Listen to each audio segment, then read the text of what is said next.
All right, good evening and welcome to the regular board meeting for the Akron Public Schools Board of Education for Monday, September 28th, 2020. Roll call, please. Dr. Akbar. Here. Mr. Alexander. Present. Ms. Autry. Here. Mr. Bravo. Present. Dr. Hall. Aye. Mrs. Mansfield. Here. Mrs. McKittrick. Here. Thank you. Thank you. And if we could all mute and join us in the Pledge of Allegiance. I pledge allegiance to the flag of the United States of America and to the republic for which it stands, one nation, under God, indivisible, with liberty and justice for all. Thank you. All right, at this time, we'll open it up for community and school reflections. If anyone would like to start, I think I can see most everyone. So give me a high sign. Ms. McKittrick, you can start, and then whoever else, if you could line up in the queue, please. Thank you, President Bravo. Good evening, everyone. Last week, I attended the Council of Urban Boards of Education, or CUBE, 3-day national conference. And I would like to give a shout out to Aaron Markovic for his presentation on the national stage, all his work, and for shining a spotlight on APS. So congratulations and thanks for everything you do, Mr. Markovic. Thank you. Thank you. Anyone else?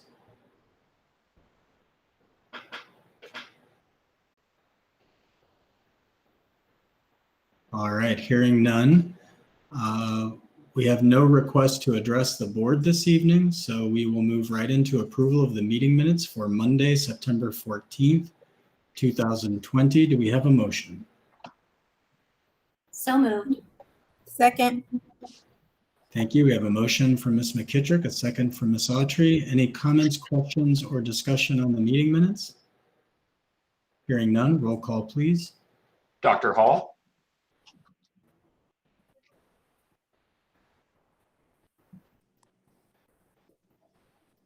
Dr. Hall.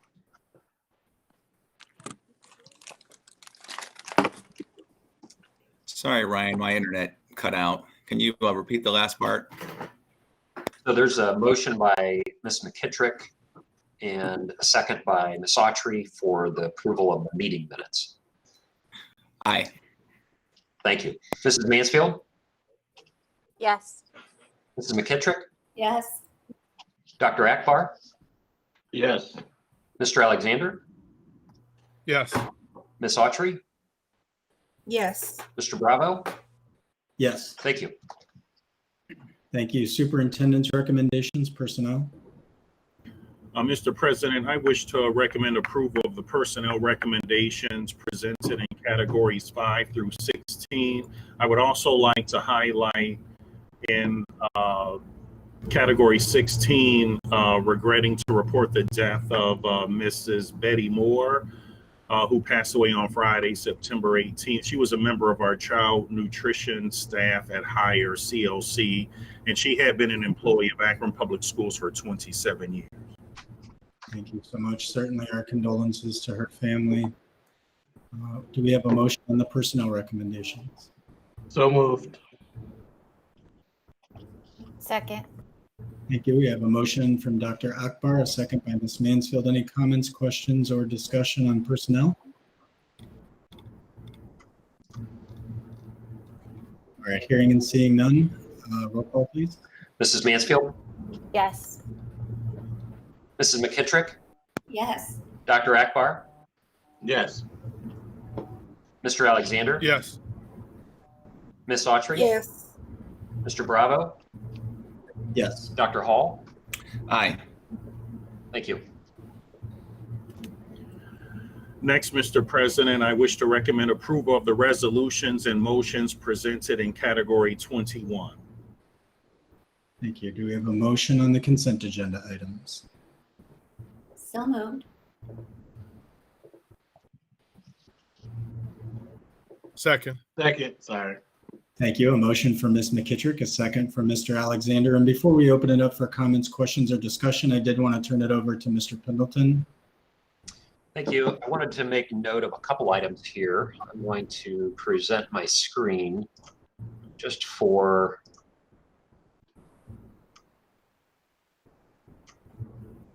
does everybody see the general timeline highlighted there? Yes. Yes. Okay, great.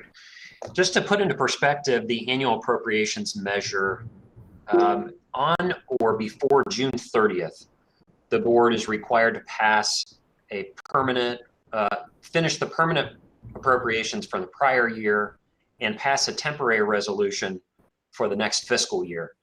On your screen here is an outline of all that's related from tax budget to amounts and rates, temporary budget on the right-hand side of that screen as you look at it.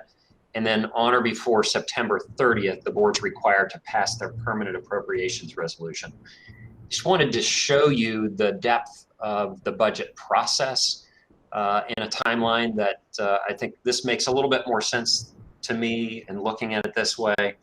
The general fund appropriations measure is just under $350 million, $347 million this year. It is broken out by object so that the board is appropriating at a higher level than what is required. And I commend the board on this level of reporting. So we report on salaries, fringe benefits, purchase services, supplies and materials, capital, others, and any transfers in and out on the rest of the year. Then all other funds, as you see in your resolutions, from special revenue to debt service, capital projects, all funds totaled, including facility commissions, capital, special enterprise funds, we're looking at a total appropriations resolution of about $565 million. And again, I just wanted to show, okay, just coming back here. Okay, does everybody see the screen? The schedule went away. Yeah. Okay, great. Also of note in tonight's consent part of this is the Summit County COVID-19 Public School Reopening Grant. And as was reported in Finance Committee, and we'll detail that between Ms. Autry, Dr. Hall, and I a little bit later, there is a resolution included on the consent to accept the funding in the amount of $2.6 million to a specially identifiable fund. We were not counting on these funds, and extra thanks to Summit County for allocating $100 per student from their CARES Act Coronavirus Relief Fund allocation. So again, this is an acceptance of an additional $2.6 million that we're in the process now of recoding so that we use those funds for the required purposes before the end of December this year, and that we get to stretch our other CARES Act ESSER funds longer into the school year. Thank you, Mr. President. Thank you, Dr. Akbar. Yes, I'm sorry. Mr. Pendleton mentioned one, which is the CARES Act grant in excess of 2.6 million, which I wanted to highlight. But I also wanted to make note of two other things. One, as we talked about equity, and we talk about trying to close any of those equity gaps that we know exist. We did also receive a $151,000 grant for broadband connectivity, which will support our students as well. And then I also want to make note, we'll talk about this a little bit more in the Legal Contracts and Board Policy Committee report. There was also a $5,000 grant from Akron Community Foundation, which I want to thank them publicly for supporting the establishment of our employee resource groups. Thank you, Dr. Akbar. Any other comments, questions, or discussion on consent agenda items, Mr. Alexander? Yes, I just want to, when we talk about those COVID funds, thank the County Executive, Irene Shapiro, because they also gave us the money. If it wasn't for them, that we wouldn't probably have gotten it. So thanks to her and her team for allowing to think about Akron Public Schools so we can have the funds to move forward on some projects that we need for our students. Thank you. Thank you. Anyone else?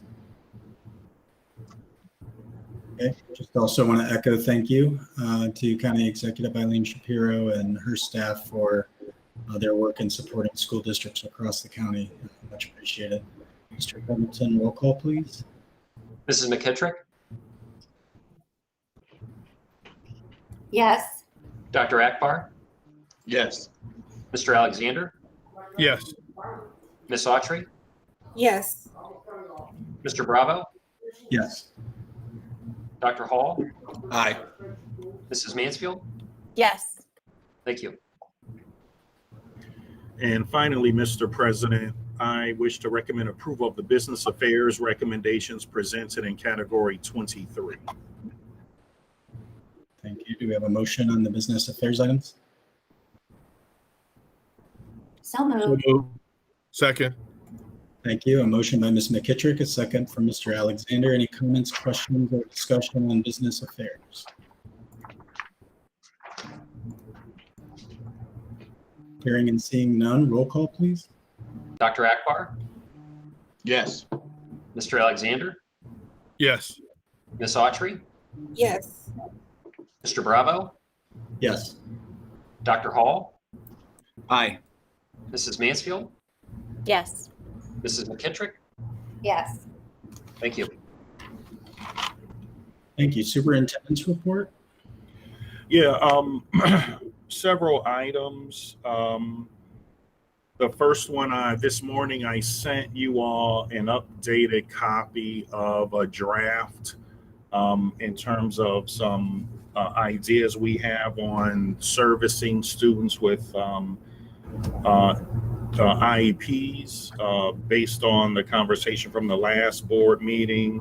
And I have Tammy Brady who can answer any questions or just run through that document with some of the options that the team has put together and are looking at. It's still a draft document. There's a few more things that we need to do, but I can have Tammy Brady address any issues or questions you might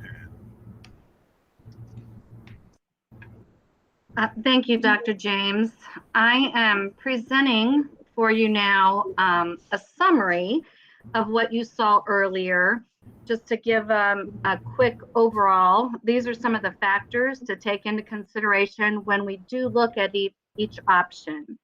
So these are options for site-based services for students with the most significant disabilities on site while we're doing remote learning. Just to summarize the data, there are 3,903 students with the most severe disabilities or with disabilities in Akron Public Schools.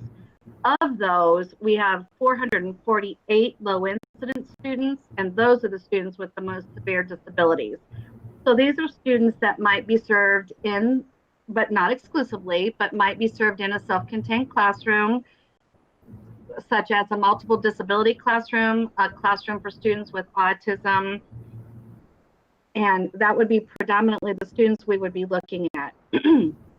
So when we look at the options, just to summarize very briefly, option A is the remote academics and on-site related services. So just as we are doing now, all students with disabilities will participate in remote learning for their academics during the course of the school day. But then we would be offering related services at an APS school building during the course of the school day at specifically scheduled times and dates.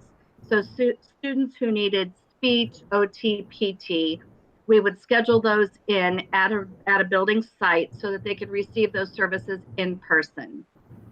Option B would be a blended learning, and that would be possibly 3 days on site and 2 days remote. So these students who opted to come on site would come on site to an APS building 3 days a week, perhaps with a shortened instructional day, to receive their specially designed instruction and also any related services. The other 2 days, the students would remain remote and would also be provided with supplemental, perhaps paper pencil learning packets that reinforce and support the on-site instruction. And then finally, option C would also be the remote academics and on-site after-school services to support IEP goals. So all of the students, just as we are now, would participate in remote learning for academics during the day. However, on an individualized basis, we would have some students may come on site after school hours for an identified number of hours per week. For example, perhaps 2 hours for specific interventions and support that are related to their IEP goals. Related service providers, so we would include speech, OT, and PT in this, would apply to teach after school. They would be paid extended time for planning and instruction to provide those supports to our students. So basically option A and option C, what they have in common is that they both continue with the remote learning, but both do provide opportunity for on-site learning. Option A being on-site with related services only during the course of the school day, and then option C being on-site after school, so 3 o'clock or after. And that would include on-site in-person learning from both the intervention specialists for specific IEP goals and intervention, and then potentially also for related service providers, OT, PT, and speech.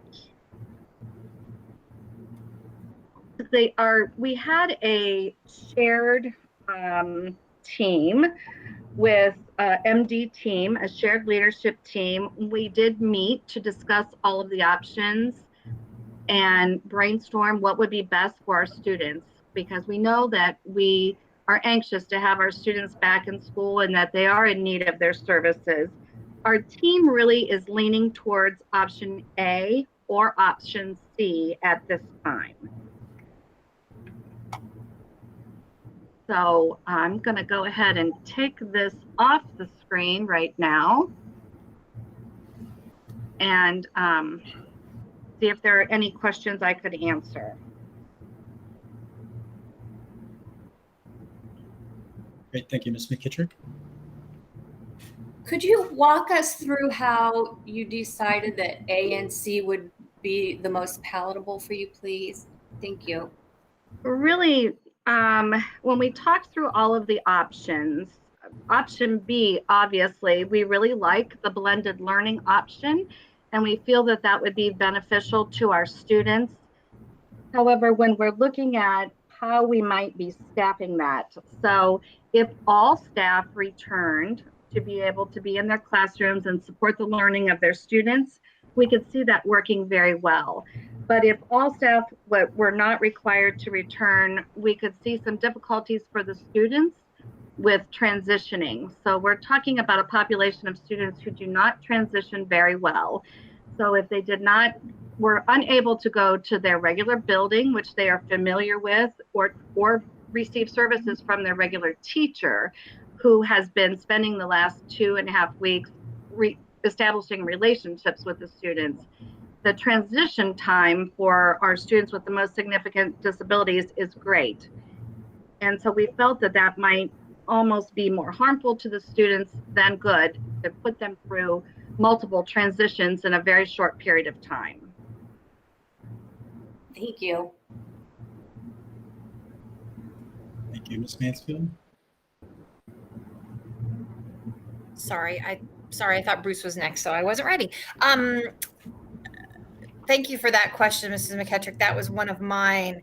I have 3. I'm just going to throw them all at you at once, Tammy. You ready? So have we looked at already surveying staff and parents to see where we are on that, as far as who wants to come back, who's ready to come back, who is an absolute no? That's question 1. Are we proposing this, Mr. James, after the 9-week mark, or is this being proposed as prior to that? And then how can we best help these families? Because what I'm seeing as far as going through the rest of this pandemic, we're probably going to have some difficult transitions. This may be a back and forth as we go, even if we come back, if we came back, partially, there's going to be occasional shutdowns here and there. Are there ways that we as a board can help support you to help with those difficult transitions. So those are my three. So a survey is our next steps. We plan to survey both the families as well as obviously the staff. And so that was our next steps. We wanted to be able to get the options to the school board first and receive feedback on that. But our team is planning to meet again this week, and we know that we want to move rather quickly. So that survey we would hope would happen this week. We certainly were looking at as far as when to make this happen. It certainly could be at the conclusion, as we move into the next 9 weeks, but we know that we still have about 4 weeks, and we feel we can make it. It will take us at least 4 weeks. There are multiple things involved. So we have to find out how many students are coming. We have to look at what our staffing is and what locations we'll be able to use, as well as child nutrition has to be able to set up how they're going to do the meals, and then transportation is also an additional factor. So there are many factors. So it's kind of a heavy lift to make happen very quickly. We would need several weeks, which may put us almost at the 9-week mark. We might be able to make it happen a couple of weeks ahead of time. Then the last thing was those transitions, because what I'm seeing as I sit in my house and listen to what's coming out of some of the other locations around us, I'm listening to things quarantine and unquarantine and start up and start and shut down. And we know that's what we're going to face. How can we best support you and our families as we get into situations where that's probably going to happen? Well, we do know that there's going to be transitions no matter what we decide, but that's kind of where the struggle was with option B, if the students could not report with their teacher of record. So for example, they're in remote learning now, and we're pretty pleased with the percentage. Most of our students, even those with significant disabilities, truly are connecting online, and our teachers are having successes, although we know these are the students who struggle the most and who need some in-person learning. They've established those relationships. So if I came back on site 2 days, 3 days a week with that teacher who's established that relationship, that's, coming on site may be a small transition, but I know that teacher. If I had to go back remote and I still have that teacher, okay, I've done this already, but it's still my teacher. So I think that those are, where our biggest concern comes in for transition is bopping the students in and out of different buildings, perhaps, or with different staff members. So that's our concern. So our goal would be really if we could have our staff of record working with our students. Thanks. That makes so much sense. We want to be able to support you in that, and also those families. So thank you. Mm-hmm. Thank you, Ms. Mansfield. We have Mr. Alexander, then Dr. Hall, and then Dr. Akbar. Ms. Brady, I have a question because it made me think about it when we start talking about the teachers. With the staff, if we were doing blended learning, would the staff be required to come in, or is that optional for them to come in due to this COVID situation to the buildings? And how would that, if it was optional and teachers opted out not to come back into the classroom, how would that affect the operations, and what would we do to address the situation at that point in time? Thank you. So those are our concerns. At this point, our staff are all operating under the factor that it is optional for them. They can teach from remotely from home, or they can come into school. So we're working under the assumption, unless the board decided to make a decision otherwise, that they would continue to have that option. As far as staffing goes, as you brought up as your second question, that's our greatest concern. It would be perhaps more difficult to be able to ensure that we could staff all of those classrooms, but we know that we have a large number of staff who are ready to return to work.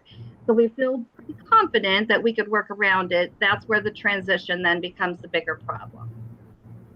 Okay, yeah, because that was my concern. If one of those, the teachers were not, they were not ready to come back or felt that they should just stay at home versus coming in due to the pandemic. So I wanted to make sure that they would be okay and that we'd have enough staff that will be able to provide the service and teach our students, which is the most important. Right. And at this point, I think it would still be considered an option to work from home. Like I said, a large number of staff indicated, but until we do that survey, I can't really even guess how many would feel uncomfortable returning to work. Right. Okay. Thank you very much. Thank you, Dr. Hall, and then Dr. Akbar.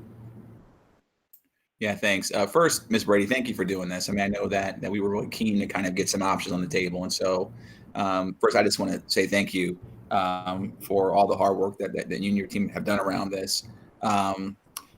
So I guess, so I had a couple comments / questions, and I'll kind of mix them as I sort of move through my soliloquy, if you will. So first off, I know that we're always trying to balance sort of student safety, versus their educational needs. And so I know that, as we stand on the precipice of going into cold and flu season, kind of echoing Ms. Mansfield's comments, option B,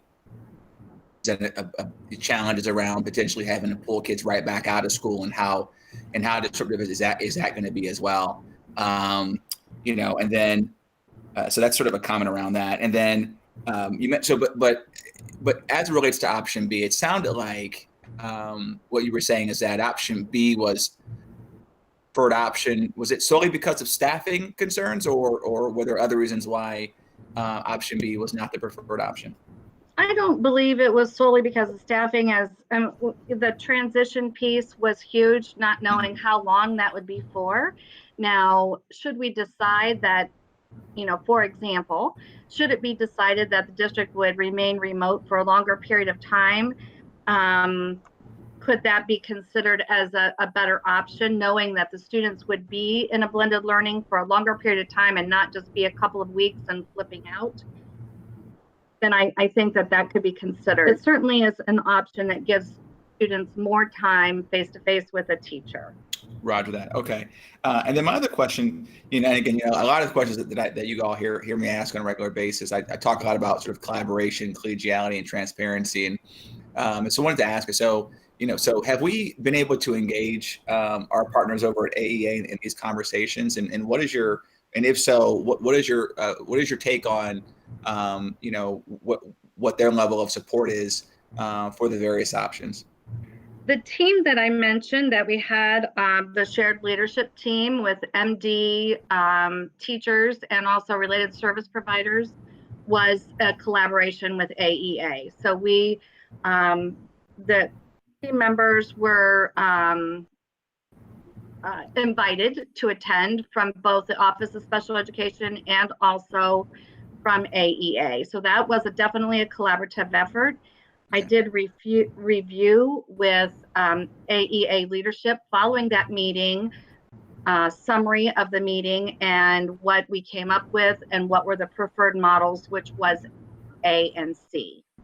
Okay, roger that. And then, and I think the last question I had for the moment was between options A and C.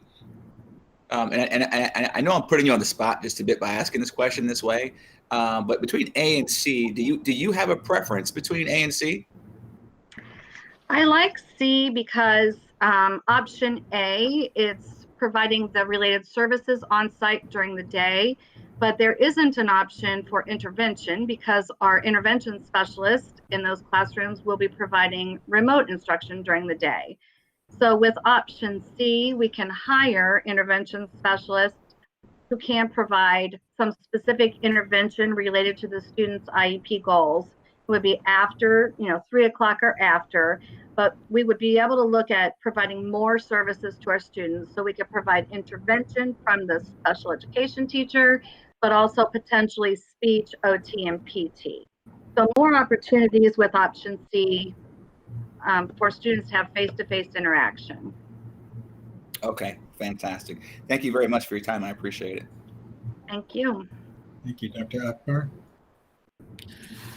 Yes. So my question is somewhat follow up to Dr. Hall's one. I know he put you on the spot to have you pick which one was your favorite, but to be honest with you, C is my favorite option. And I'm wondering, it sounds just from reading it again, it's like half a page, so I'm sure there's more to it than what I read.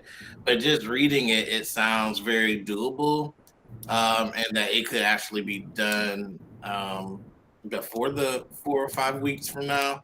So I'm wondering, how long do you feel like it would take to transition to that process, and when would, and this might be a question for Dr. James actually, but when are you asking us to make a decision related to our students in special education? Well, I'll answer number one. Number two is definitely a question for Dr. James. Number one, I mean, we could, if it was decided we were going to go with that, we would do an immediate posting for the teachers. And that isn't really a very heavy lift. It would be selecting what sites would we use, because obviously in an after-school environment, we may not use every single building. But those decisions could be made pretty easily once we have hired the staff and bring everyone up to speed on all of our expectations for sanitation and PPE and all of that. So I think that could happen quickly once we are able to hire the staff. So just to chime in here, I think Dr. Hall mentioned that there are a lot of moving parts with this. If we really want to try and provide some of those services, I would be in favor of option C. I would be in favor of getting that done, getting that started. But I also want to make you, aware that as we come to the end of our first 9 weeks, we're also going to have to figure out how we're going to transition our regular ed students who we've gotten, concerns from parents. I had one parent write me an email today, has 4 kids in our district, 2 at the secondary level, 1 at elementary, and has some concerns about, his kindergartner, and just saying he's on with his son 1 day a week because that's a furlough day for him, and says it's really difficult. And so we need to also, this will be tied into how we bring the other staff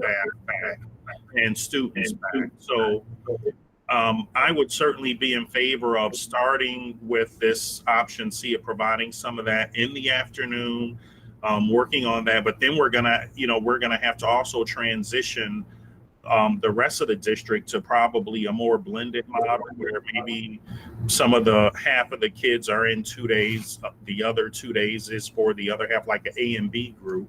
But that's going to impact the delivery for some of these services, because then those kids will have to transition, I think, again, into how we're going to, deal with that hybrid type model where there's some on-site during the day teaching for our students and then some remote. So I would certainly like to see us dive into, getting people back as quickly as possible, at least phasing it in. I think if you might have said that earlier, Dr. Akbar, trying to phase it in. And it's our, a very delicate population, and we probably need to do that first. And to Mrs. Mansfield's question and concern, I just think we need to be cautious, because you're right. We've seen in some of our other districts and schools issues about, returning. So believe me, Deborah Folk is working on some things with one of our buildings to look at how that's going to be set up, how we're going to track kids and make sure that we know who they're around in terms of assigned seating. So it's a heavy lift, but it's not impossible. Right. Sorry for running on. No. I actually appreciated everything that you shared, because I don't think it's only for us, but it's for whoever else is listening. These aren't just a turn the switch and then everything goes back to the way we said normal used to be. that we have all of these different factors that, you know, the administration is considering. And I think it's important that we talk through those things. But the one piece, and this is a minor editorializing and minor question, Ms. Brady, but one of the things that I found to be most eye-opening, and I know I'm not trying to simmer down the entire report to just this one thing, but I did not realize that there was so many preschool students with special accommodations. That was eye-opening for me, and I'm wondering, as we consider, you know, one, we don't know when we'll come back. I mean, you know, we're going to consider that in a few weeks, and I can't even predict how that vote will go, so I don't even want to start to opine on that. But I think that when we think about option C and we think about our preschool students, to me, those are two groups, and they might be the same group actually, but those are just two groups that I feel like we, regardless of what we do in a few weeks, I'm personally in favor of looking at how do we provide services for them. And I like the after school option, because it gives those parents and families who want to opt in and say that my child needs these additional services. You can identify what those are. You can go to them, and we can do a better job of, providing the physical distance, knowing that these are students that need high touch.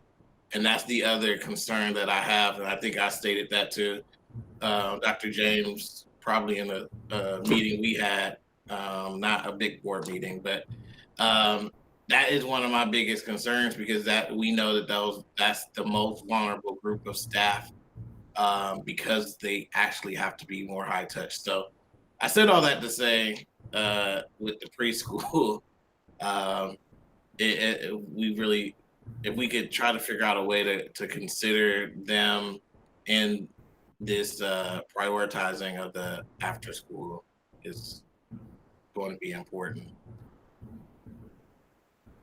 Thank you. Thank you, Dr. Hall. Yeah, thank you. So just a couple comments. So, I do think that, as we sort of referenced before, that, we stand on the precipice of cold and flu season. And so we have to be prepared to pivot in response to that.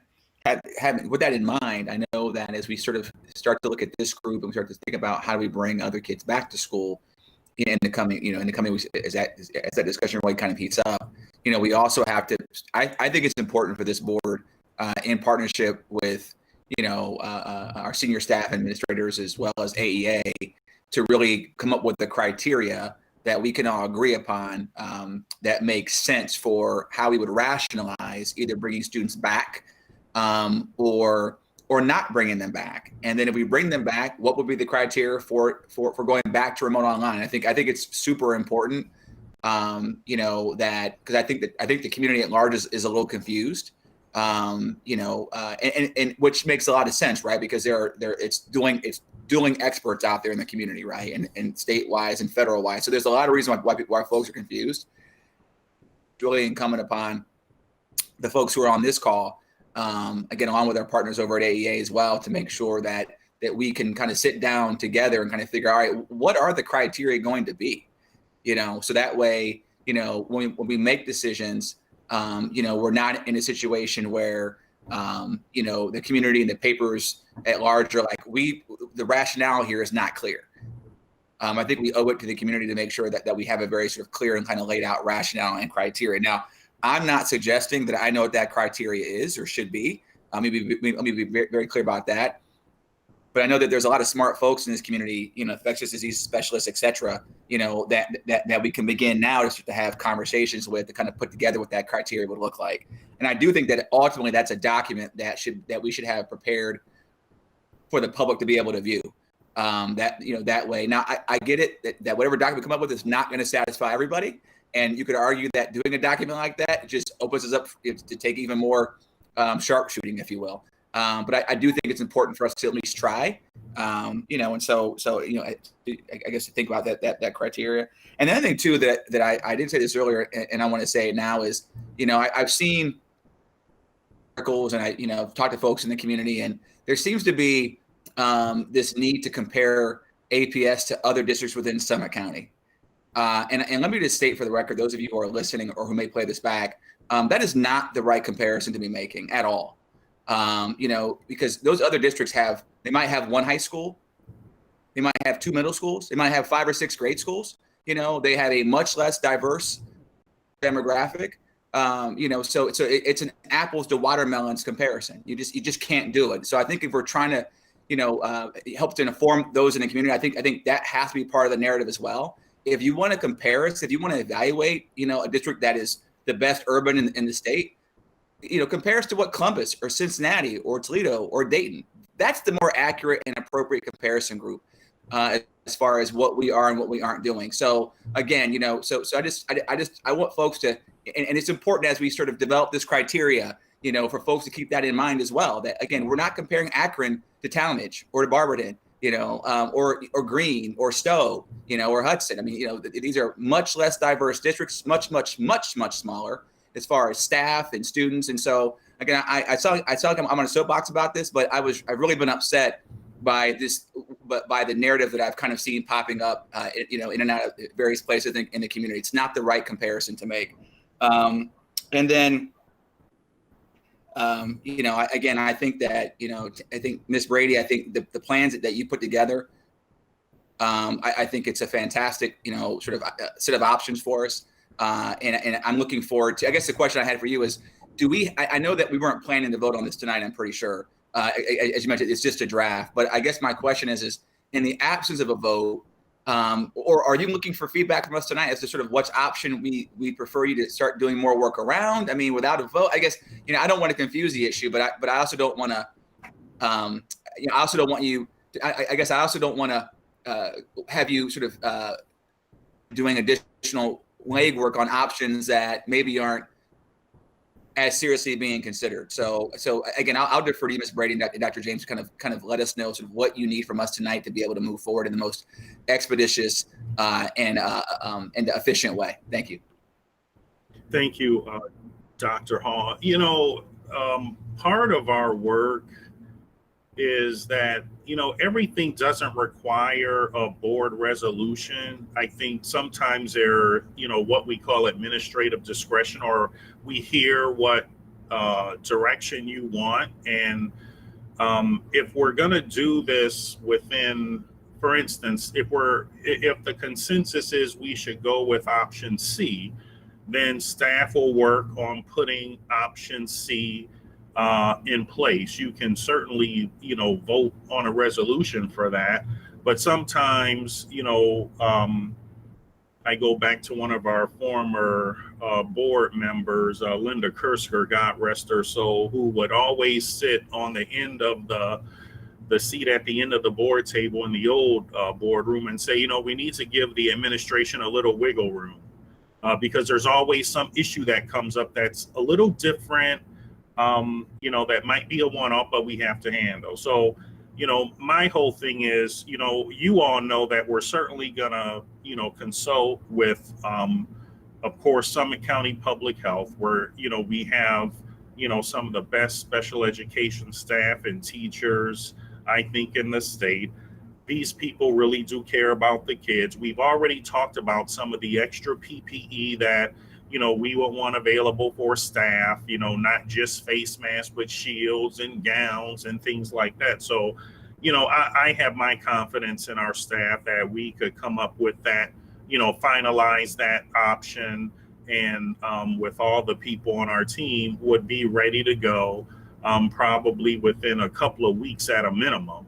And start that and always report back to the board and send you the documents and things that, you know, would have the information. We're already preparing to start a survey with our parents because that's important.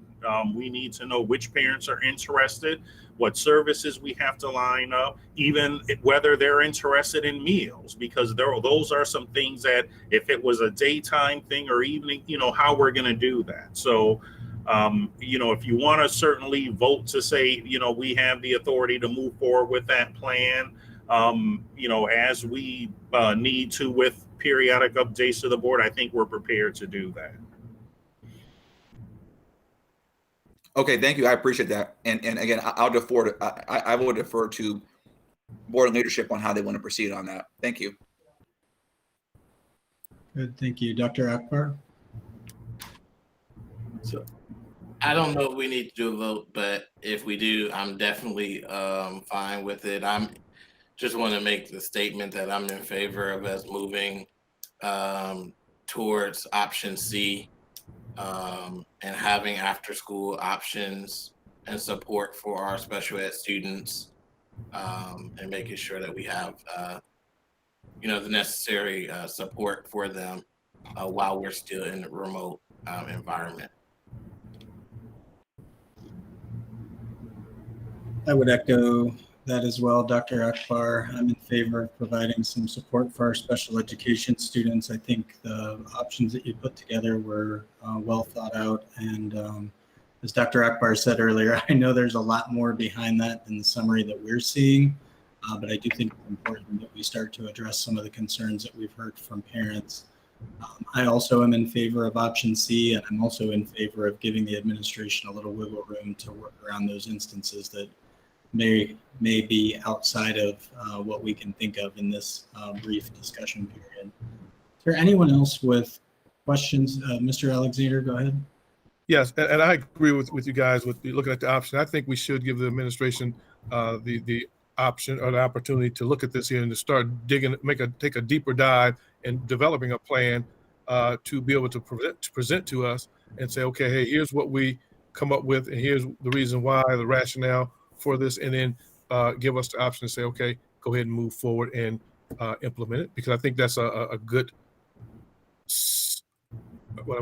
good section of areas to start on, and then be able to move forward with those, so we can be able to do it. Because if we don't give them the option or opportunity to go ahead and start moving forward this and start looking at this and saying, okay, we agree on C, all of us agree on C, and let's start working towards it, then they're going to get behind. It's going to be too much to start. So we need to go ahead and allow them to start looking at that, developing those plans, and then letting us know where they're at, and then we give the okay.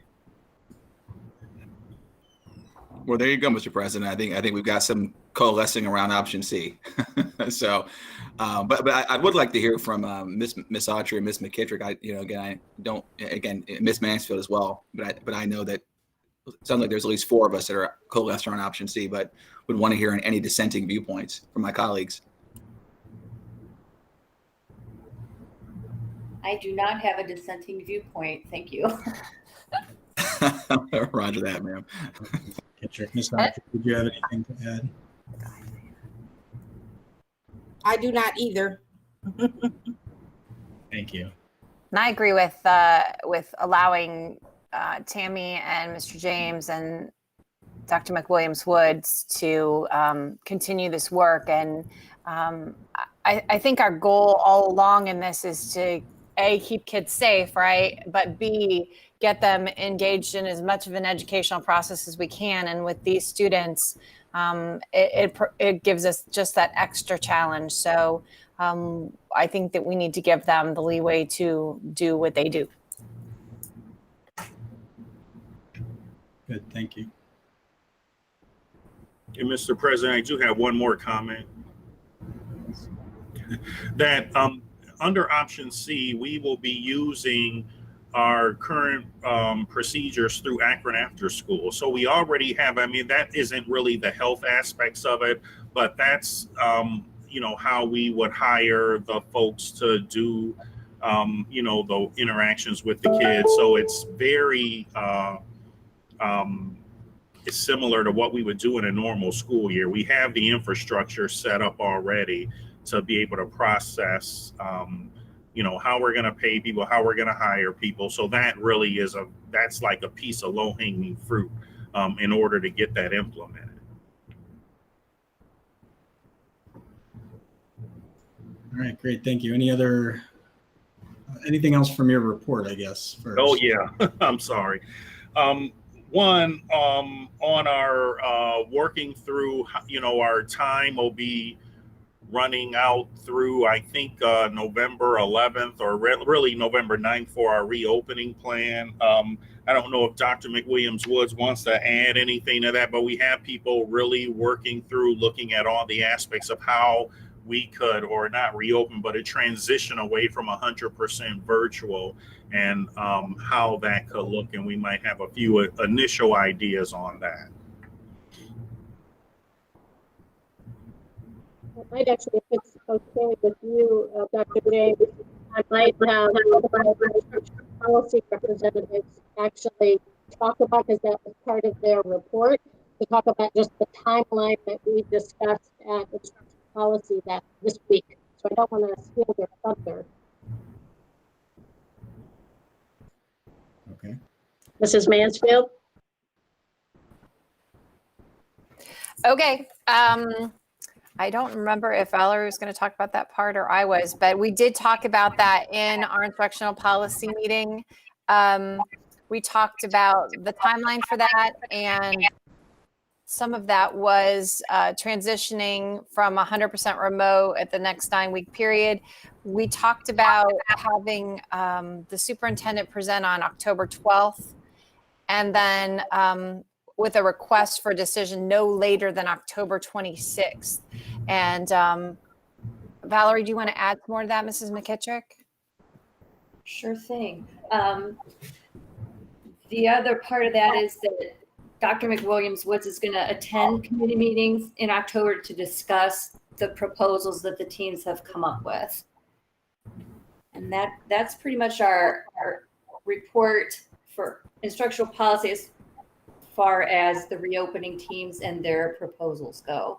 We have one more item, but I will wait until we get to instructional policy. Thank you.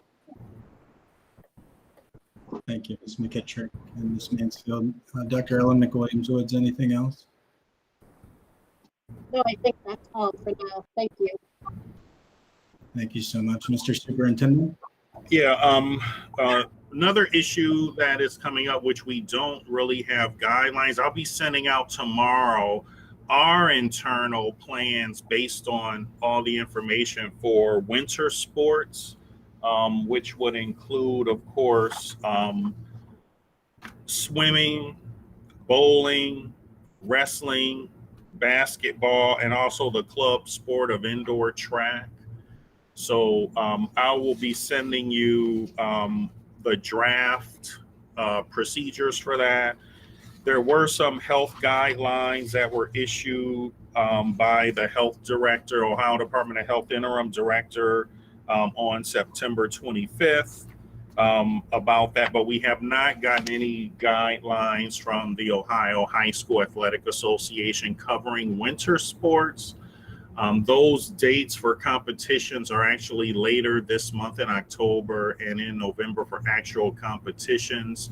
But on October 5th, we certainly, would want to allow some of the practices to begin with the same requirements that we were using for our fall sports.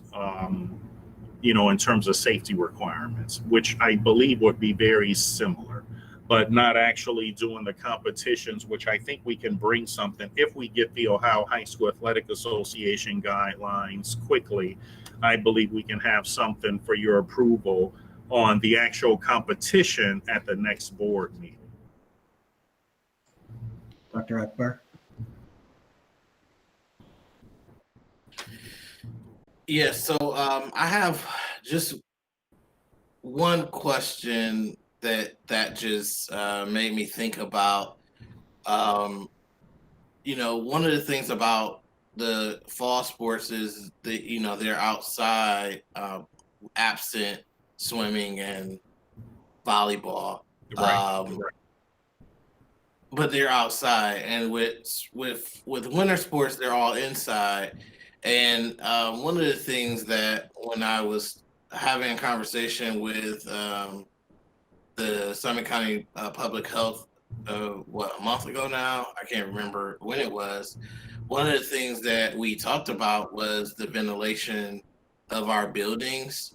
And one of the things that they mentioned they were not sure about, but thought maybe Akron was in a better position because our buildings are newer. Maybe we have better ventilation systems, but I don't know if that's the case. So I wanted to just ask that.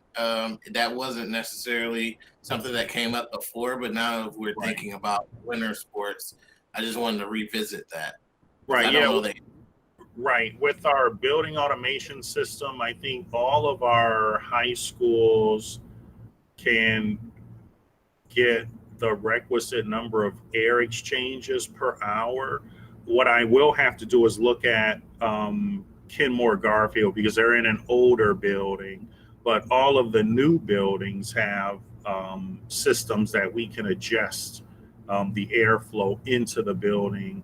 And I'll have Rob Boxler look at Kenmore Garfield and see what we can do there because that is an older building.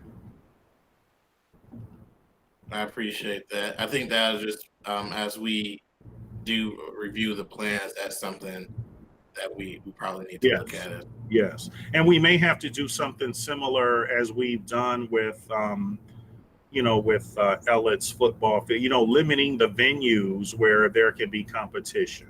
Those are some things we might have to look at, but again, we're not, we have about, a little over about a month before actual competitions would begin.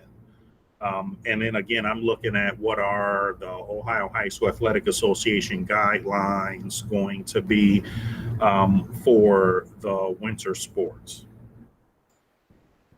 Yeah, Mr. Alexander pointed out north as well. Yes, thank you. Anyone else? Any comments, questions? Anything else, Mr. Superintendent? Yeah, a couple more things, sorry.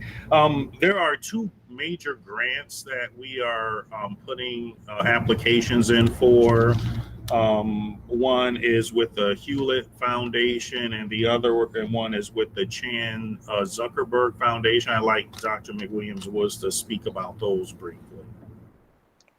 Yeah, we're very pleased to share with the board two major grants. The first one, the superintendent has mentioned in board meetings, and I've talked about it in instructional policy because it's really been a year-long journey with the Hewlett Foundation.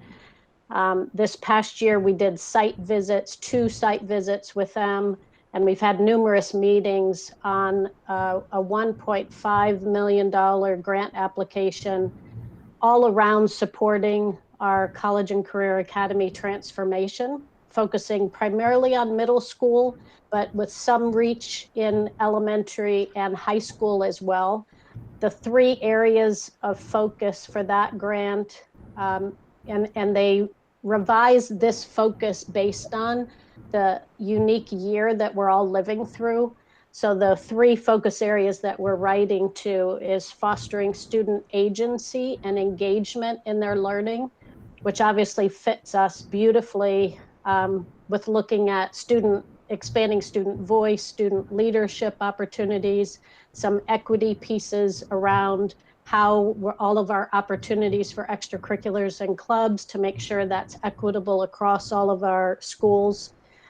Developing some additional maker spaces in our middle schools, and those types of strategies all under that student agency and engagement.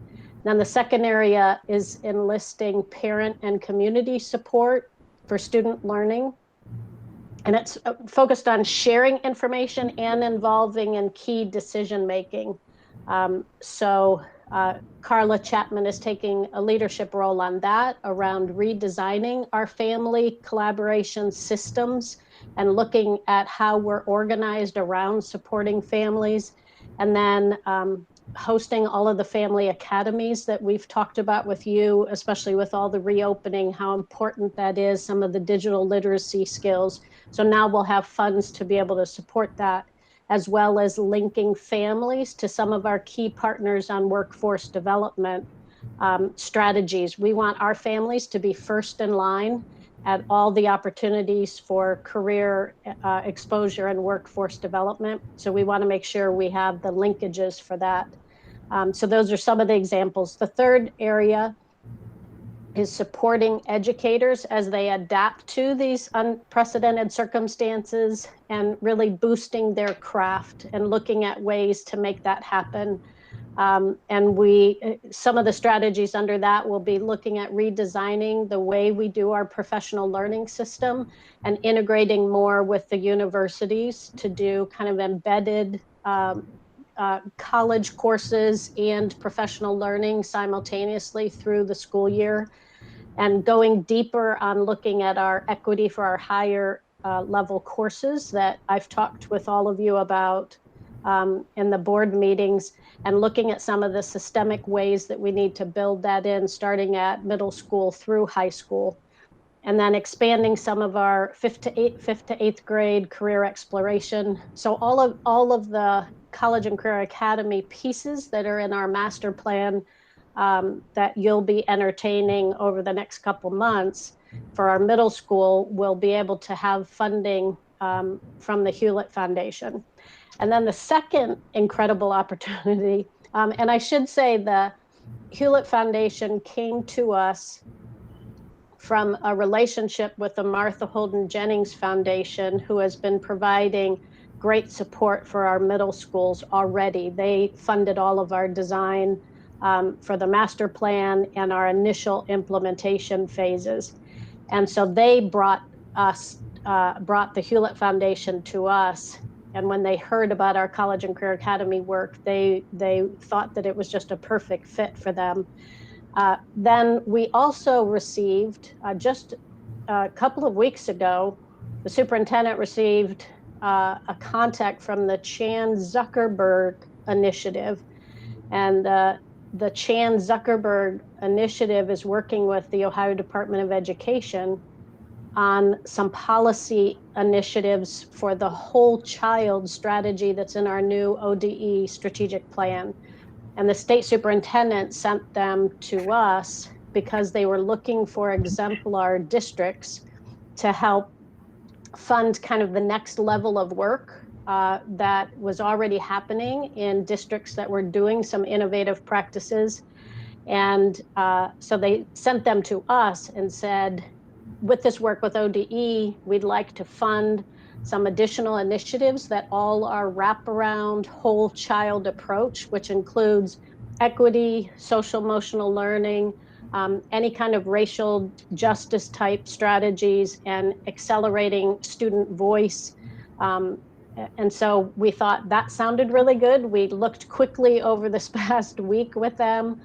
They're also interested in funding trauma-informed instruction. So all those strategies are already embedded in our College and Career Academy work. And so we will be submitting an application in a couple weeks to them, focused on our elementary College and Career Academy work and some expansion of our Family Resource Center, so that we can use that as the hub for that whole child approach and whole family approach. So we're excited about that. The Hewlett Foundation is $1.5 million. The Chan Zuckerberg Initiative can be from anywhere from $1 million to $1.5 million. And that one is due, we just found out about it a few weeks ago and we're submitting it. So that's a quick turnaround, but we feel like it's a perfect fit for the work that we're doing under our College and Career Academy umbrella. Any questions for Dr. McWilliams-Woods? It's very impressive.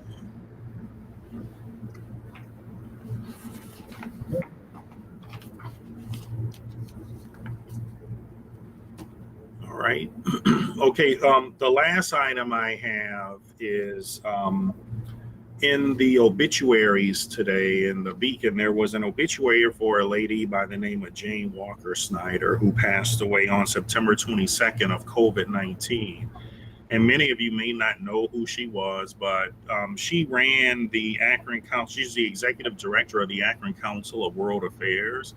And in a partnership with Akron Public Schools, she ran a program called Global Scholars. And with a couple of our high schools, Ellet participated and Buchtel participated over the last several years. She would bring diplomats from all over the country, from all over the world, actually, from their embassies to meet with our students and have discussions about world events, what's going on in their country, the economy, and how, those students fit into the world. And so I think that's a great loss. She was a wonderful person. And I think a lot of our kids got a lot out of that program. And so she will definitely be missed. And that's it for my report, Mr. President. Thank you so much. For President's report, I'm going to keep it relatively brief. The first item is just that obviously you know that we finished our written evaluations for the superintendent and treasurer.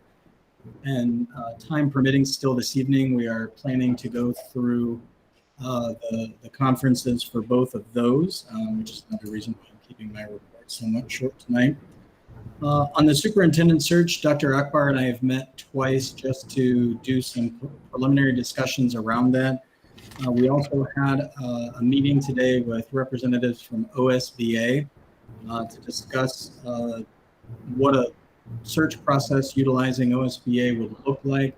I think we were both very impressed with the work that they put together, and they had sent us a draft proposal and some information ahead of time, which we do plan on getting to all of you. He and I are meeting this week again on Friday for a follow-up working session to talk about the superintendent search, as well as our retreat follow-up to continue that work. Our plan is to bring you some options and a discussion at our next board meeting so that we can bring you the options, all of the options around the replacement for our superintendent, whether we do a search and whether or not we go with OSBA and what that looks like, with the idea being that if we did choose to do a search, that we would approve a contract at least by our second meeting in October, and we would begin the pre-planning work with OSBA in early November. They recommended December, and Dr. Akbar and I pushed back a little bit and said we need a little extra time. We've got a lot going on, as does everyone else, and we don't want to get lost in the process. Find ourselves scrambling a little bit. So ideally, this would be a 3 or so month process that would begin in January and culminate with us having a superintendent in place and allow for some overlap before Dr. James departs. So again, we're still continuing those discussions. We'll bring you some more information. We'll probably be emailing you out a lot of that information ahead of the next board meeting, with plans to have a discussion at that board meeting. So keep an eye out for that. As I mentioned a minute ago, we're still continuing with the retreat follow-up. We had a discussion last week. We're doing a little bit more of a deeper dive and a working session this week to try and narrow down and focus on those goals based on the feedback that you provided during the retreat. That's the advanced APS document that we had distributed during the retreat. So we're going to try and shore up the goals and the language based on your feedback from the retreat and get that back out to you so that we can also continue that discussion.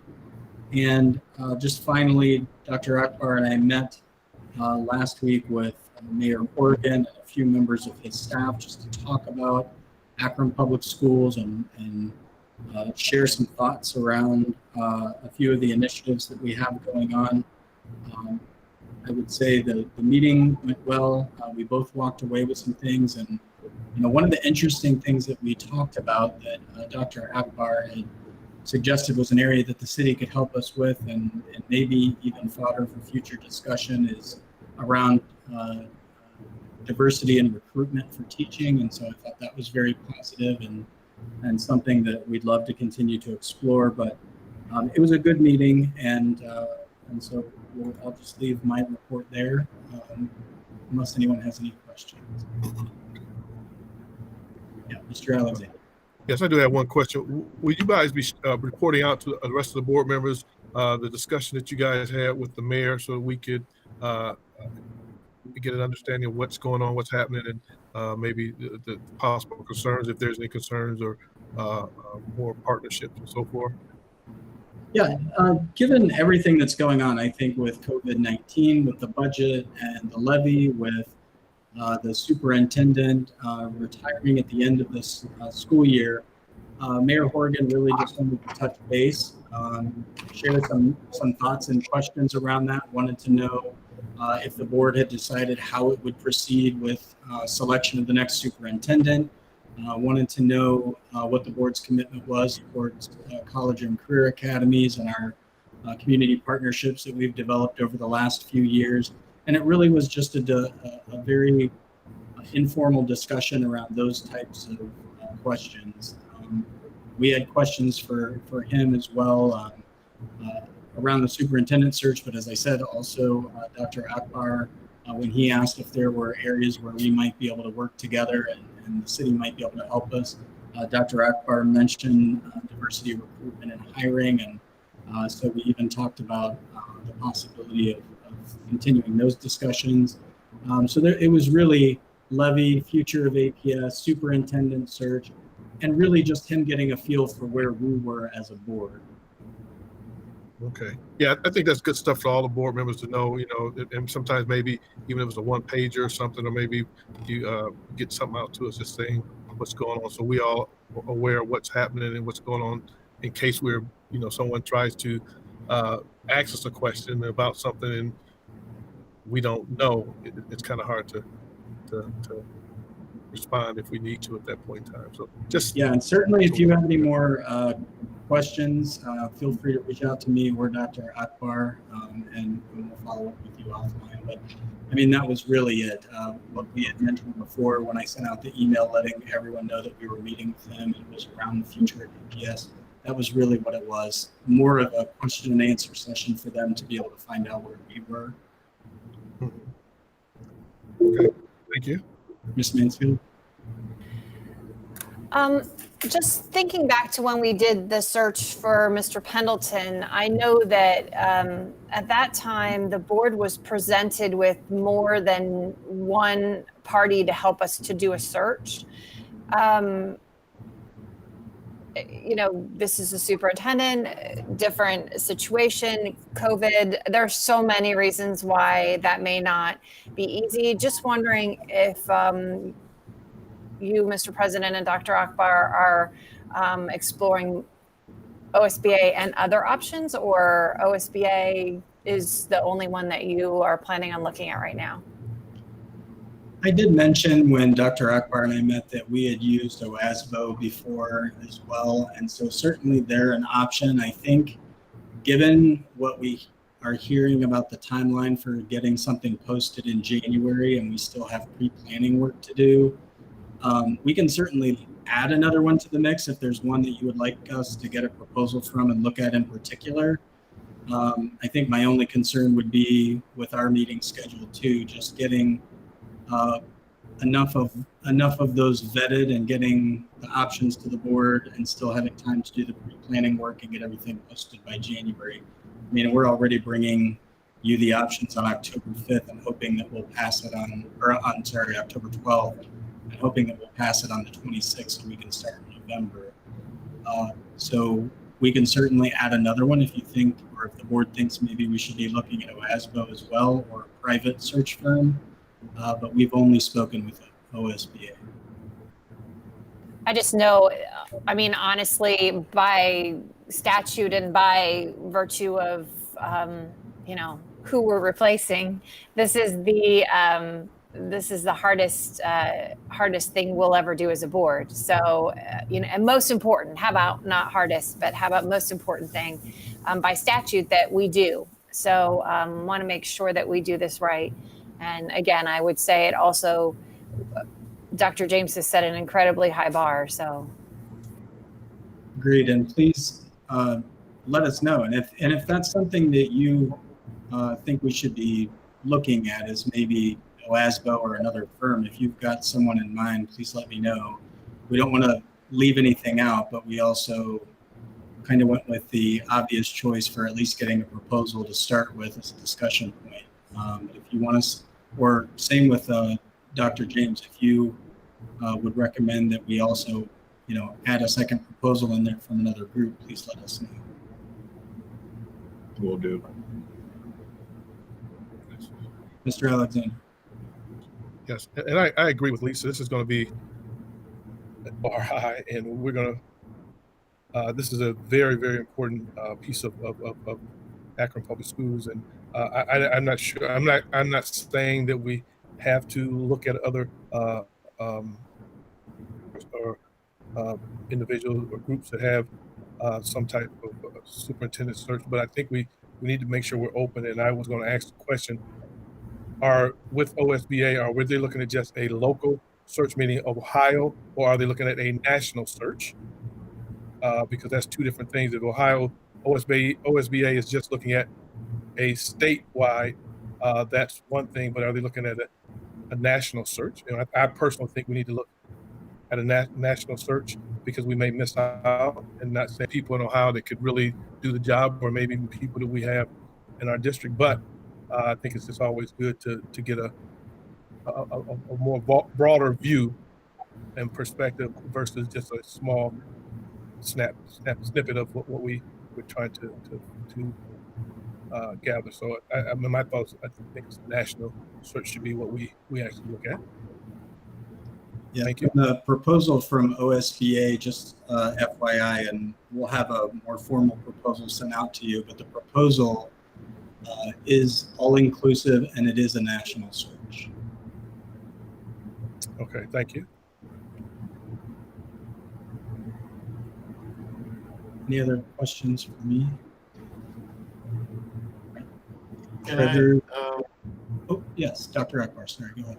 I just want to add one thing. While I definitely agree on some hands with Lisa saying that we should definitely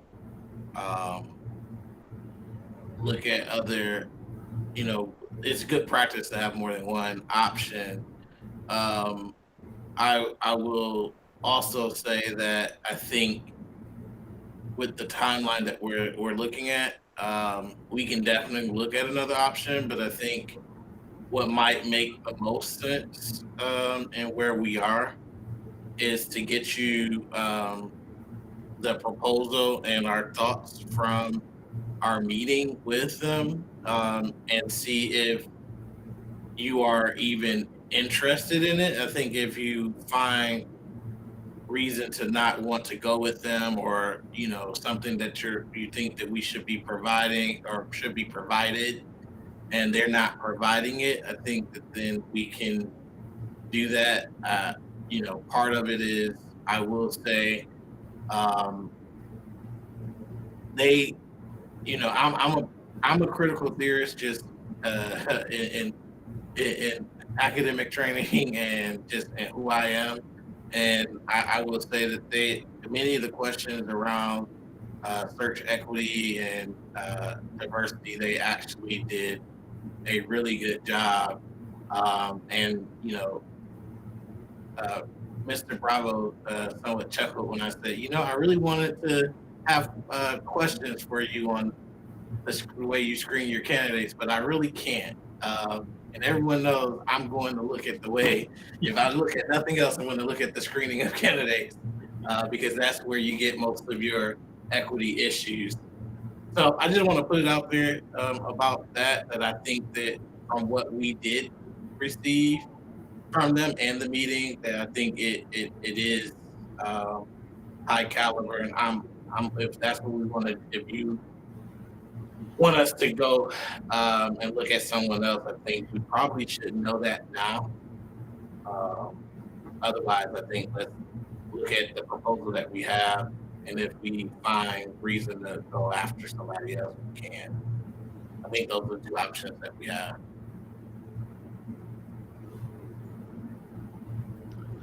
Yeah, this is Dr. Hall. Sorry, just to weigh in for 1 second.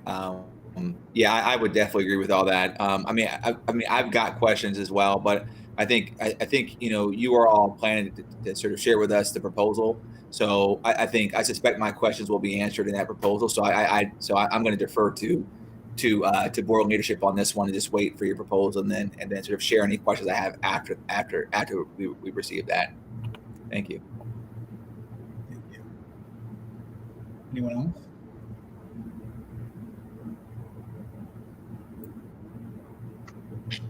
Okay, hearing and seeing none, then that concludes my report. I'll turn it over to Mr. Pendleton for Treasurer's report. Thank you. Can you hear me and can you see what I'm presenting? Yeah. Yeah. Yes, sir. Okay. Thank you. Thank you. All right. Now that the budget's in place for the end of September and we're moving forward, I wanted to present this. It's just a snapshot of what we've been talking about in Finance Committee. As you can see, we're in a pretty complicated time in our history. We're nearing the end of our levy cycle in traditional sense. We've got the global pandemic effect on cut in revenues, addressing a deficit in our current 5-year forecast.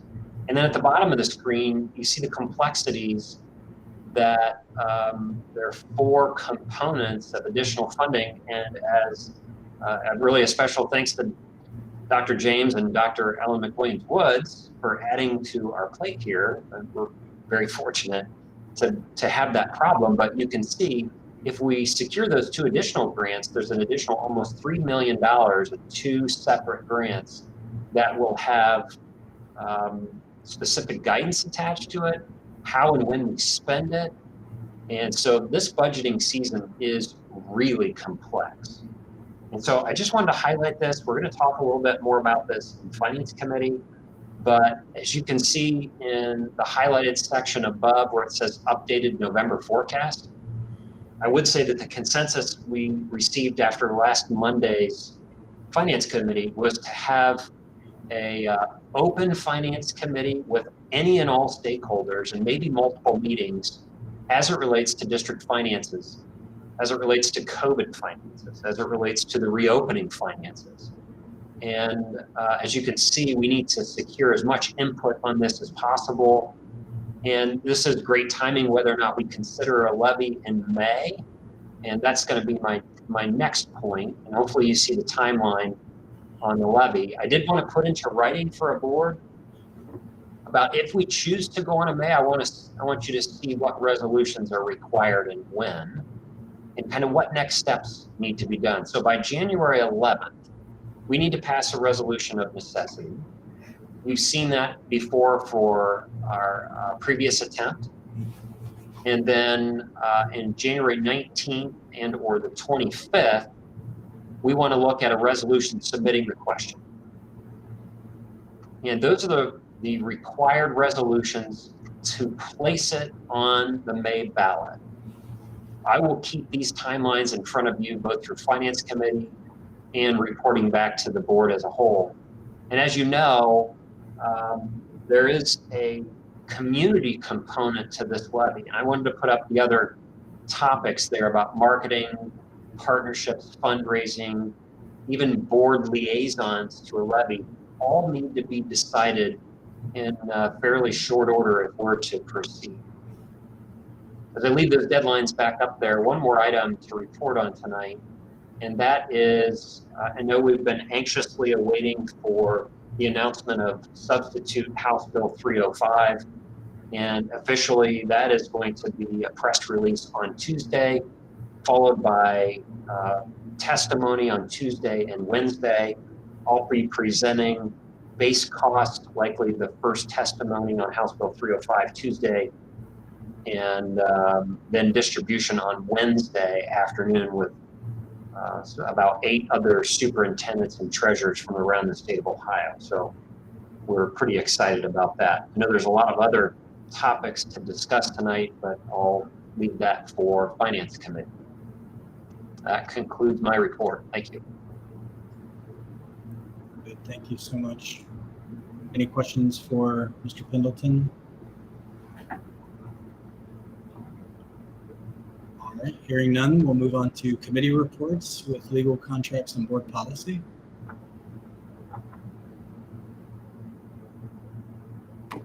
Yes. Thank you very much, Mr. President. The Legal Contract and Board Policy Committee, we met on September 9th. So we will be meeting again on October the 5th. And we had a few points of discussion for that meeting on that agenda. And we had Dr. James present, as well as board members, Alan McKittrick, Ryan Pendleton, as well as, Patrick Bravo, our board treasurer, Ryan Pendleton. And then we also had our HR executive director, Kathy McVeigh, and our diversity and community relations director, Carla Chapman, and Dr. Erica Glover, our recruitment and retention coordinator, as well as Deborah Folk, our executive director for business affairs, all there at the meeting, and we discussed. And we just, can you hear me? Yes. It went on my end, so I could not tell. So we discussed multiple items. One being we received a presentation on the employee resource groups, and those employee resource groups are being researched by both Carla Chapman and Dr. Eric Glover, and they presented that to us based upon our resolution that declared racism as a public health crisis, and employee resource groups, or ERGs, were a part of that. And so I just wanted to highlight two things as far as that. One, the ERGs should be self-governing, and they should also have support of the administration, so in the district office, to allow for communication to leadership, as well as to provide support for staff in all classifications to receive support in participating in the activities of the ERG. The second point is they have formed an advisory group with staff and administrators from buildings to begin to talk about the interest in employee resource groups and what types of employee resource groups that we should have. One of them, Dr. Glover mentioned, was the residential educators licensure program as a potential ERG. And we all know the REL is the program where they're working with future teachers or people interested in being teachers to get their license. And so that's an alternative way to get more diversity within our education field. And so they talked about that as a possibility. There's many other things that are possible that the advisory group is exploring. Veterans, LGBTQ+, and even the Akron Alliance for Black School Educators, which are already things that exist that could become ERGs. So that was one part of the discussion. The other part of the discussion, we discussed the board policy development for the first readings that already came to you. And we also talked about the racial equity policy. Since that meeting, as we stated in our last meeting, that we were going to come to this body with the first reading and submit you the policy after our last meeting, and we have done that. And so we want to know that you have an opportunity to provide us your feedback. Both Mr. Alexander and I are willing and ready to provide any support that you need. There are, just to go over the areas, there are, eliminating systemic disparities, ensuring systemic equity in teaching and leadership, as well as parent engagement. We have hiring, training, recruitment, training, hiring, and retention, supplier diversity. We also have financial leadership and resource allocation, and information on implementing and monitoring through the establishment of a board equity committee, as well as the establishment of the chief diversity officer role at a similar level as all the other executive directors, and then a district decision-making tool that will allow the district to begin to audit the decisions in which not only the district makes, but what we make as a board, and to ensure that they are following equity and distributing allocations of resources in an equitable way. So with that being said, that is all I have. I don't know, Mr. Alexander, do you have anything to add? Or actually, since we had Mr. Bravo and Ms. McKittrick at the meeting as well, anything else?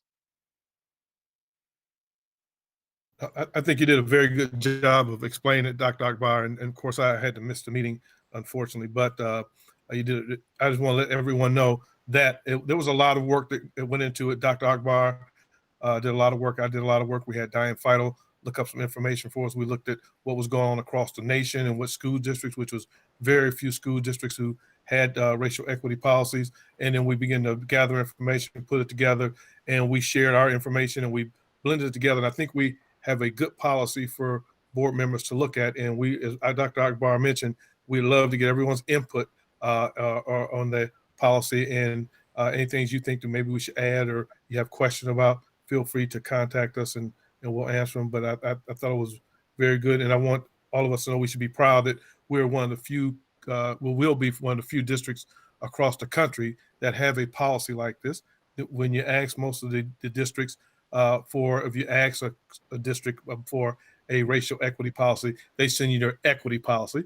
That's a difference.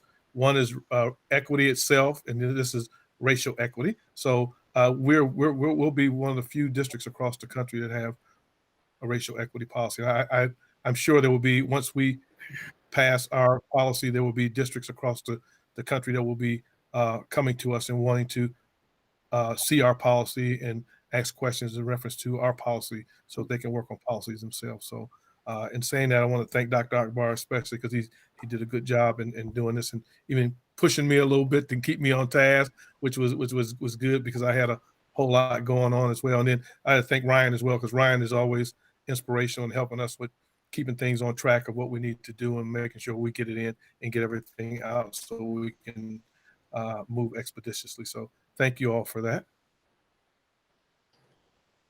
Yeah, thank you. And thank you both for your work on this. We were a leader in this area when Mr. Alexander brought us the equity policy back, I think, in 2016 or 17. And now we're a leader again on getting a racial equity policy put together. And it's pretty comprehensive. And so hopefully everyone will take up the charge from the Legal Contracts and Board Policy Committee and share your comments and thoughts and feedback on that. So thank you.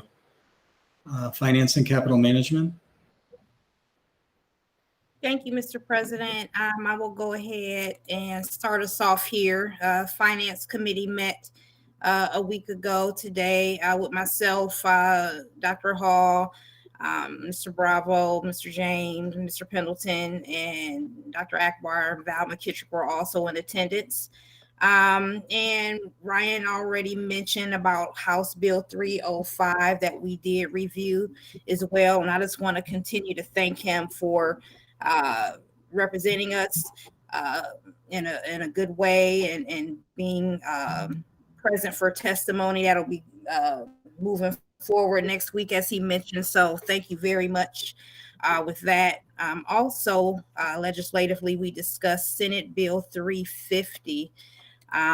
Which is the bill that will essentially require us to use yellow buses only. And a special thank you to William and Dexler, our transportation coordinator, who I believe testified on our behalf against that bill last Wednesday as well.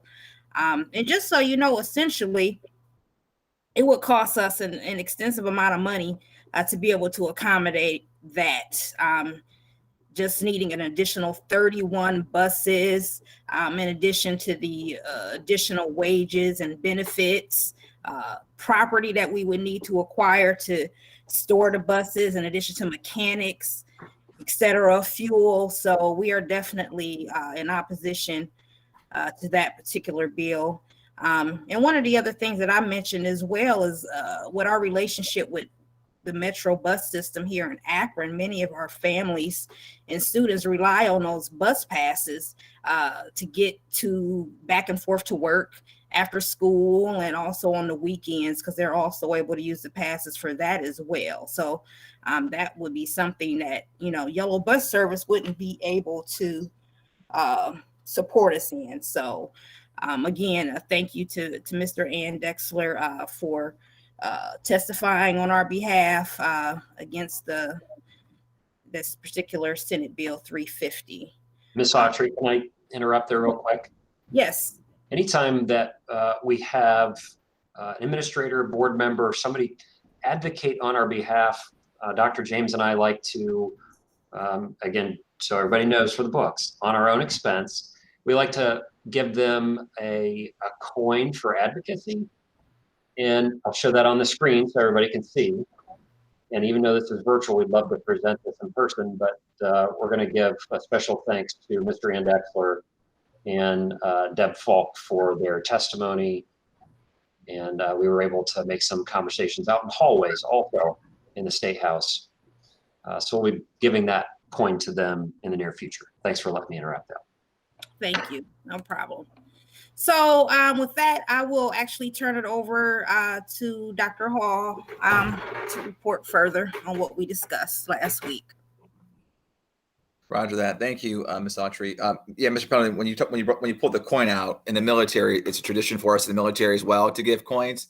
I can't tell you how many coin law issues I've dealt with in my Army military career already.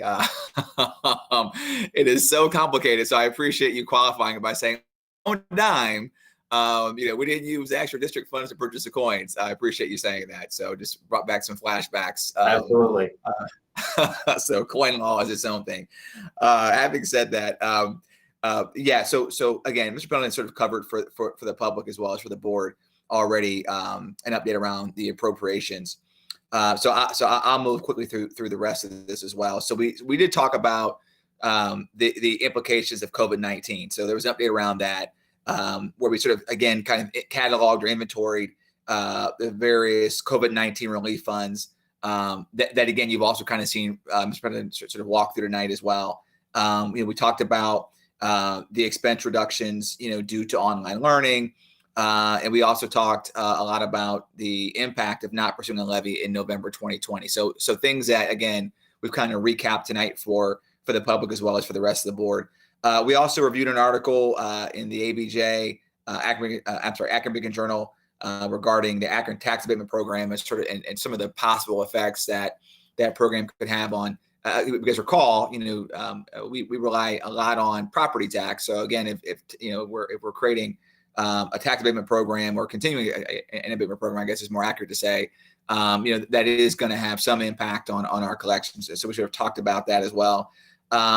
Next, we, tonight we talked through that levy timeline. That was one of the things that we talked about and the importance of having that ready for tonight. So I want to thank Mr. President for, he and his team for having that ready to go tonight for, again, the public and the rest of the board to review.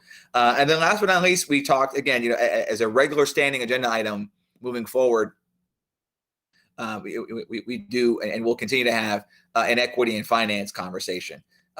So we talked and took a deeper look into staff experience at various high schools and began sort of talking about sort of the equity implications of that, as well as how we can begin to use our Forecast 5 tool to do some further drill downs, on topics related to equity and finance across our district. And so I know as we move forward, those of you that join that, that will be a regular agenda topic for us. So we'll spend a time at every meeting moving forward, continuing down that road and journey, because I know that we've all talked. I know we've done a lot of talking about this as a community, and so this group, we are committed to translating words into actions. And so thank you for those of you that have been attending, and thank you for those of you who will hopefully will continue and also begin to attend as we move forward. So with that, I will pass it off to, I think it's Instructional Policy Committee for their report. Yeah. Any questions or comments for finance? All right, hearing and seeing none. Instructional policy and student achievement. Most of our items have already been discussed with the reopening teams and their proposals to the superintendent. The only other article to mention is the update on the graduation seals that are part of graduation requirements now. The district is providing visuals for students and their families that explain all the seals and when those roll out. And that information to the students and families will go out through our counselors over the next few weeks. And that's instructional policy. Thank you. I'll just quick add to please make sure you click on all of the great handouts that were in that portion of the board meeting. There's also a great video story.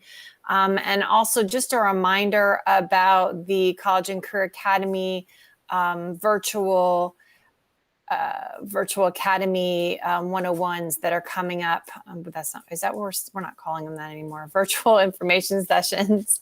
Yeah, we are. We're still calling them Virtual Academy 101. So go and see, take a look at those as board members, and also you can see what folks are learning, but also encourage them and share that information. It'll also go out to parents in lots of ways, but a great way to learn about what we're doing in high schools.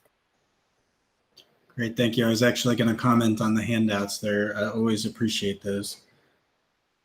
Any comments or questions for instructional policy student achievement?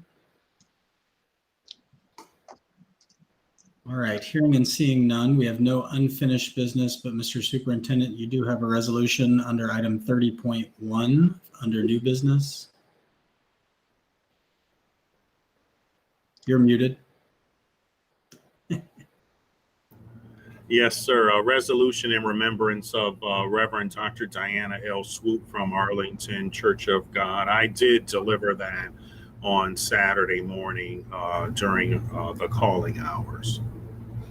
Thank you for doing that. We appreciate that, and certainly our thoughts and prayers are with the family.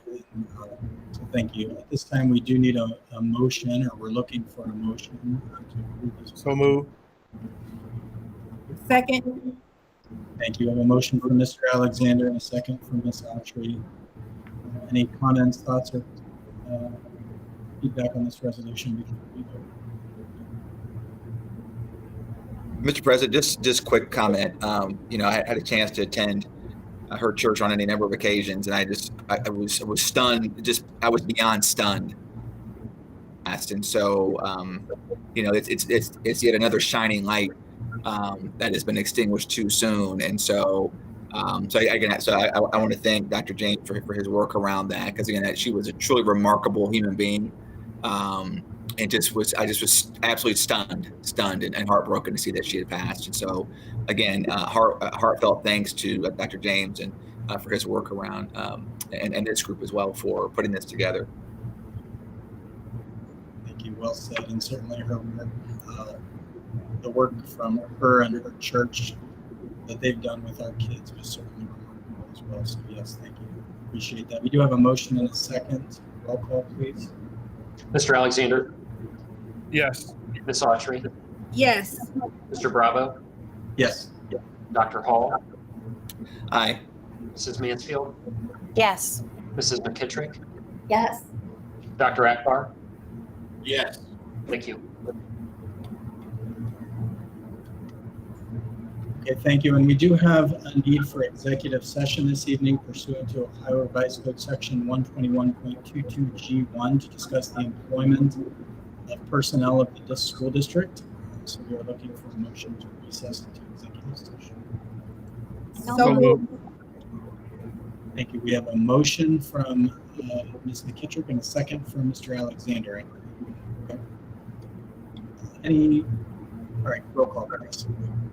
Ms. Autry, Yes. Mr. Bravo, Yes. Dr. Hall, Aye. Mrs. Mansfield, Yes. Dr. Akbar, Yes. Mr. Alexander. Yes. Thank you. And for the benefit of the public, we are going to recess into executive session. There are no items on the agenda, at least at this time, for us to vote on after we return from executive session, but you're welcome to join us. We'll meet shortly. Everyone can please exit this meeting. We'll see you in executive session. Thank you.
Okay.